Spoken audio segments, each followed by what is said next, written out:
In the cold silence of deep space, aboard the derelict freighter known as the Iron Blossom, lay a lone human woman named Claire. She was not a soldier, not a diplomat, not even a scientist.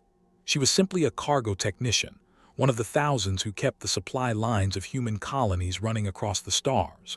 But now she was the only human left alive on a ship crawling with Zinthari raiders, tall, armored aliens with chitinous limbs and eyes that glowed like dying stars. The Zinthari had boarded the Iron Blossom 3 hours ago. They came without warning, cutting through the hull like it was paper. They slaughtered the crew without hesitation. Claire had hidden in a maintenance shaft beneath Deck 7, her breath shallow, her hands trembling. She had watched through a cracked viewport as her friends were dragged into the cargo bay and executed one by one. Their bodies were not even taken. They were left to float in zero-G, drifting like broken dolls. When the Zinthari finally found her, they did not kill her immediately. Instead, they dragged her into the main hold where their leader, a massive brute named Korak, stood waiting. His voice was a guttural rasp, translated through a crude implant in Claire's ear. "Human female, you are weak," he said. "You beg like prey, you will serve us before you die." Claire's knees hit the metal floor. Her uniform was torn, her face bruised. She looked up at the towering alien, her eyes wide but dry. No tears, not anymore. "Please," she said, "don't hurt me again." The Zinthari laughed. Not just Korak, his entire squad. They circled her like wolves, their claws clicking against the deck. One of them reached down and grabbed a fistful of her hair, yanking her head back. "You humans think your pain matters," another sneered. "Your species is a blight, you will be erased." They laughed again, louder this time, confident, cruel.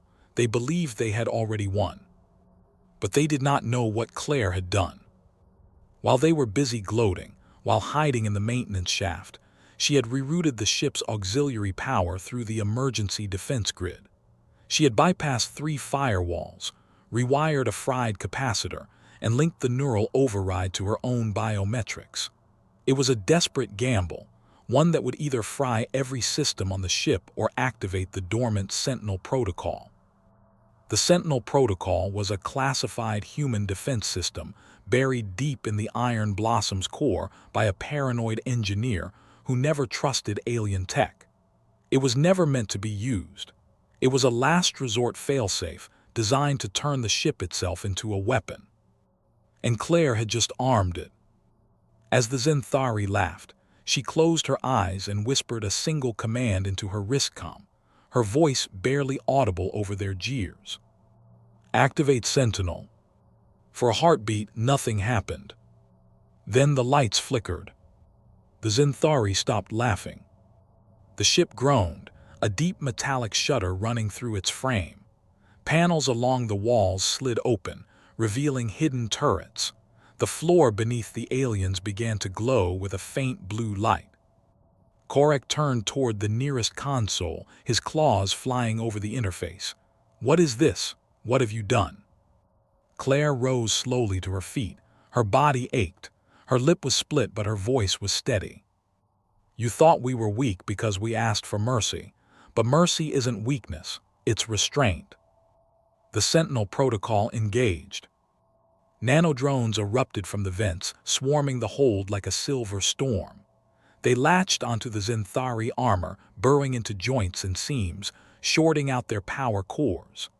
The aliens screamed as their own exosuits turned against them, locking limbs, revering servos, crushing bone.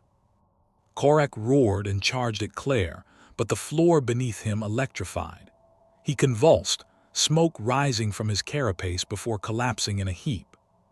Within seconds, the entire squad was on the ground, writhing, twitching, defeated.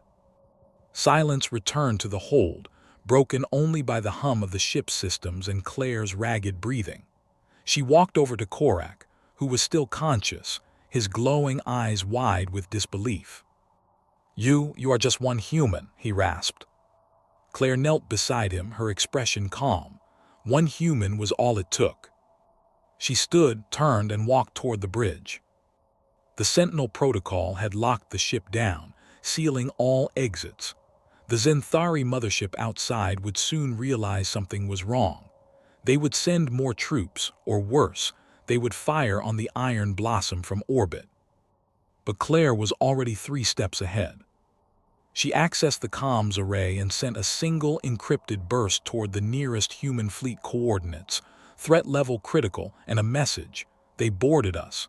They laughed. Now they're gone. Then she initiated the self-destruct sequence.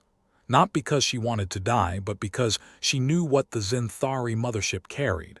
A bioweapon. One designed to dissolve human DNA at the molecular level. If it reached the colonies, billions would die. The Iron Blossom would not let that happen. As the countdown began, Claire sat in the captain's chair, her hands resting on the armrests. She watched through the viewport as the Zenthari ship loomed in the distance, unaware of the trap about to spring. At T-10 seconds, the Sentinel protocol did something unexpected. It synced with the Zenthari vessel's own systems through a data link established during the boarding. It uploaded a virus, a human-made logic bomb disguised as a distress signal. The mothership's engines flared erratically. Its shields flickered and died. Claire smiled. 5, 4, 3. The Iron Blossom detonated in a silent flash of white-hot plasma, engulfing the Zenthari ship in a fireball that burned even in the vacuum of space. Hours later, a human patrol cruiser arrived at the coordinates.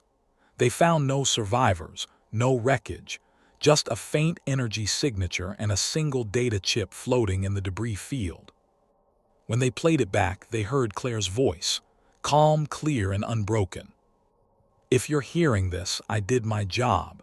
Tell them we don't beg for mercy because we're weak. We offer it because we're strong enough to choose." The recording ended.